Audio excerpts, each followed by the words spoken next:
Assalamualaikum warahmatullahi wabarakatuh. Kembali lagi bersama saya, Yuli Amelia, mahasiswi program studi Pendidikan Biologi Universitas Maritim Raja Ali Haji. Pada kesempatan kali ini, saya akan menjelaskan mengenai ribosom dan sintesis protein. Adapun materi yang akan saya bahas yaitu pengertian ribosom, struktur ribosom, fungsi ribosom, serta proses sintesis protein. Nah, langsung saja kita masuk pada materi pertama, yaitu pengertian dari ribosom. Ribosom merupakan organel yang padat, yang tidak bermembran dan berukuran sangat kecil.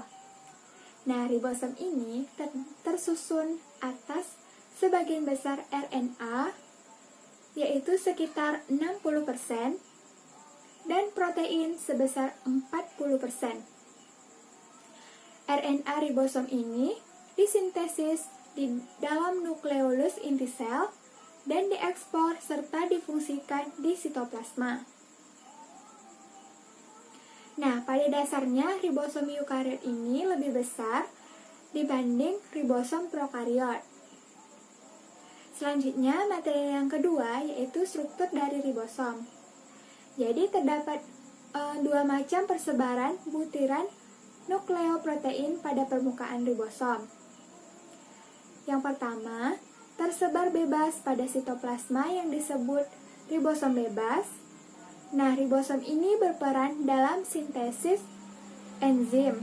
Yang kedua, menempel pada permukaan retikulum endoplasma atau yang disebut dengan ribosom terikat. Ribosom terikat ini berfungsi dalam sintesis protein.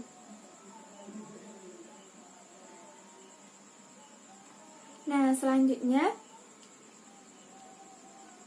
ribosom ini terdapat subunit besar dan subunit kecil. Nah, di dalam ribosom diketahui terdapat 3 bagian yang memiliki fungsi tersendiri. Jadi terdapat 3 bagian, yaitu bagian E, bagian P, dan bagian A. Bagian E yaitu tempat keluarnya tRNA yang sudah terdeasilisasi.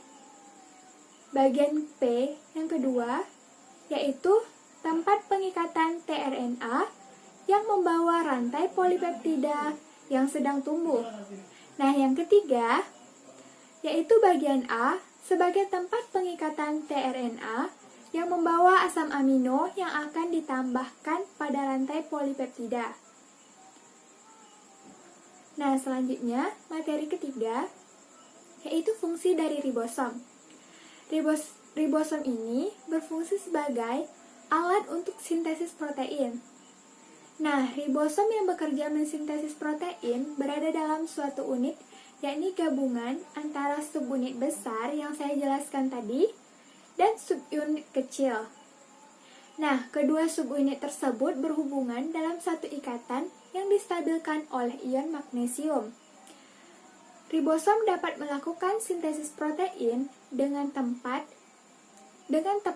karena urutan penyusunan asam amino selama sintesis protein ditentukan oleh mRNA. Nah, seperti yang saya jelaskan tadi, di mana terdapat ribosom bebas dan ribosom terikat. Nah, jadi biasanya protein yang disintesis oleh ribosom bebas hanya digunakan di dalam sitoplasma. Sedangkan molekul protein yang diproduksi oleh ribosom terikat akan dibawa keluar sel. Nah, dalam menjalankan fungsinya, ribosom ini dibantu atas 4 komponen, di mana ada mRNA yang merupakan tempat cetakan protein, yang kedua asam amino, dan yang ketiga tRNA yang merupakan pembawa asam amino spesifik. Nah, yang keempat ini ada faktor-faktor.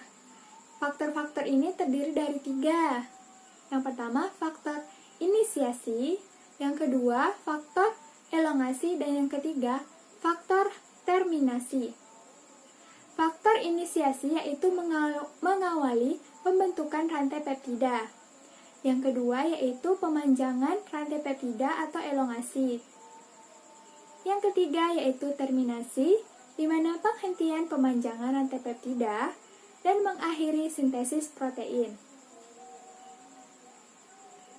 Nah, kita masuk ke tahap proses sintesis protein. Nah, jadi sintesis protein ini terbagi atas 2 tahap. Yang pertama yaitu transkripsi dan yang kedua translasi.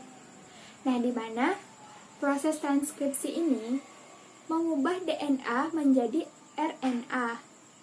Sedangkan proses translasi di mana RNA ini akan diubah menjadi protein. Nah, selanjutnya di mana ada istilahnya yaitu kodon atau triplet basa. Nah, triplet basa nukleotida adalah unit terkecil yang mampu mengkode keseluruhan jenis asam amino.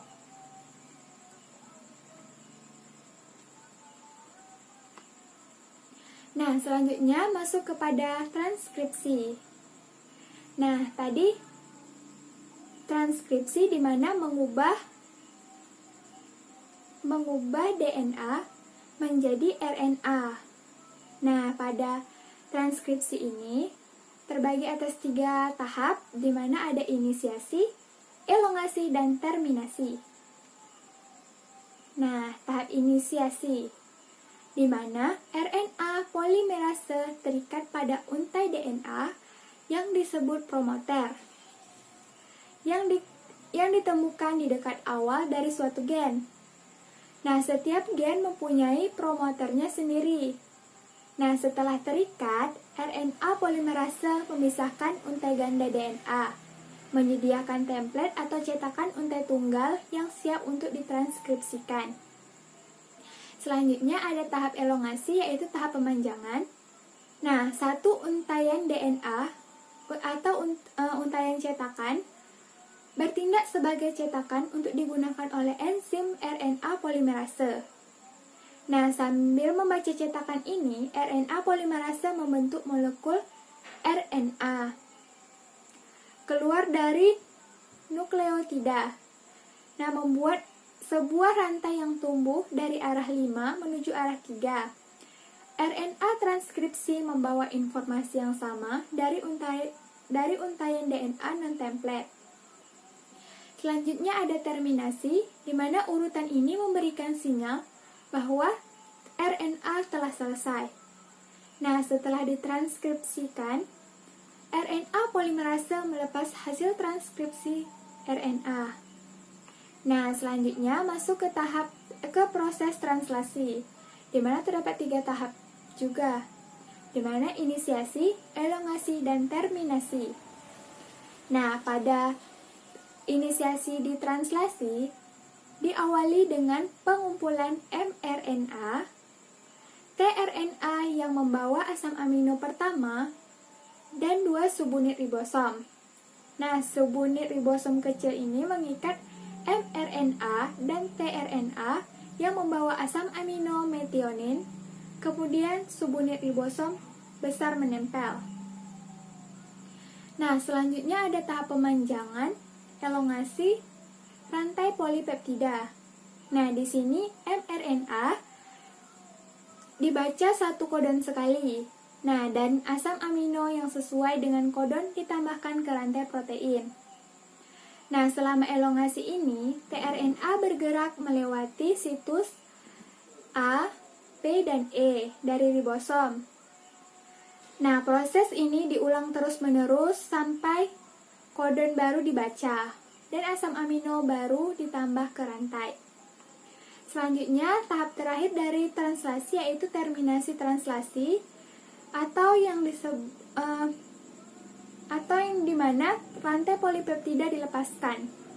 Proses ini dimulai ketika kodon stop, yaitu UAG, UAA, dan UGA. Nah, memasuki ribosom dan membuat rantai polipeptida terpisah dari tRNA dan lepas keluar dari ribosom. Nah, itu tadi tadi materi yang dapat saya jelaskan mengenai ribosom dan sintesis protein. Nah, semoga materi yang saya bahas bermanfaat bagi kita semua. Saya akhiri dengan wabillahi taufiq wa hidayah. Wassalamualaikum warahmatullahi wabarakatuh.